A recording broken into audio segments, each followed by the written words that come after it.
Sometimes words can heal, sometimes they can destroy. But in 2017, a single text message ended a young life and started one of the most disturbing trials in modern crime history. This is Buried Truth, and tonight, we uncover the story of a message that killed. It was a quiet Sunday morning in a small Massachusetts town. Police received a call from a panicked mother. Her 18-year-old son, Ethan Reed, hadn't come home. His car was missing. His phone was off. By that afternoon, they found him in a deserted parking lot, sitting motionless behind the wheel. There was no sign of a struggle. No drugs, no alcohol. Only his phone lying beside him, glowing with unread messages. The first one read, "Are you going to do it? Don't back out now." Ethan was quiet, soft-spoken, and sensitive. He loved music and nature. But beneath that calm smile, he carried a darkness he rarely shared. A long struggle with depression. That changed when he met Chloe Hart. Chloe was his opposite in every way: bold, confident, popular. She had a way of making him feel seen. Their relationship started like a movie. Late-night calls, inside jokes, and promises of forever. But slowly, the fairy tale began to twist. Ethan started isolating himself from his friends. And whenever he tried to open up about his pain, Chloe's responses became colder. "You say you're sad," she once texted, "but you never do anything about it."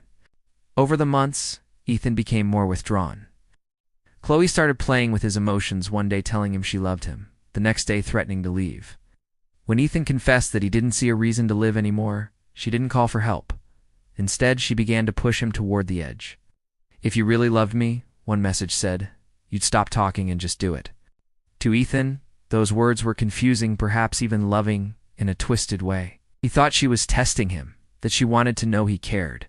But Chloe wasn't testing his love. She was testing his limits. On July 12th, Ethan parked his car in an empty lot late at night. He texted Chloe. "I'm scared." She replied, "You've been saying this for months. Just do it. Tonight, we'll finally be free." Police would later find over 600 text messages between them that week, some filled with affection, others with pressure. Chloe even called him as he sat in the car, struggling to breathe, asking if he was still doing it. When Ethan didn't respond, she sent her last message. "You'll be better off. Trust me." The next morning, Chloe texted Ethan's sister, "I think something happened. You should check the parking lot." It was the message that led police straight to his Quran, his body. But the story didn't end there. When investigators read Ethan's phone, they couldn't believe what they saw. Those texts weren't just conversations. They were commands, encouragements, what prosecutors later called digital manipulation. Chloe was arrested 2 months later, charged with involuntary manslaughter. During the trial, prosecutors painted a chilling picture of a teenager who played God through a smartphone.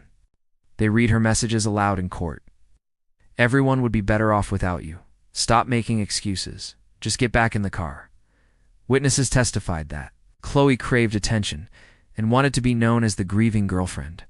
She even texted a friend after his death saying, "I finally helped him do it. I guess he's at peace now." The courtroom fell silent. For the first time, the world saw how far digital words could go.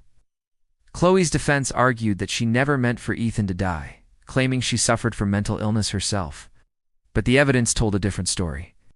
Every time Ethan hesitated, Chloe pushed harder. The judge called her actions reckless, manipulative, and morally reprehensible.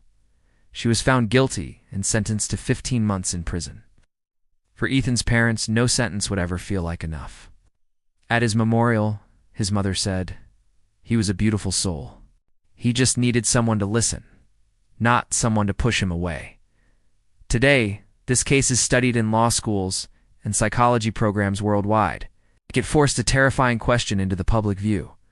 Can a text message be a weapon? And more importantly, when does love become control? Ethan's story reminds us that words carry weight. They can heal, they can hurt, and sometimes they can kill. This was the text that killed.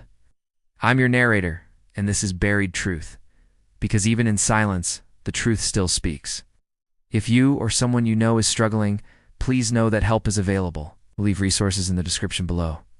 Thanks for watching, and please consider subscribing for more stories.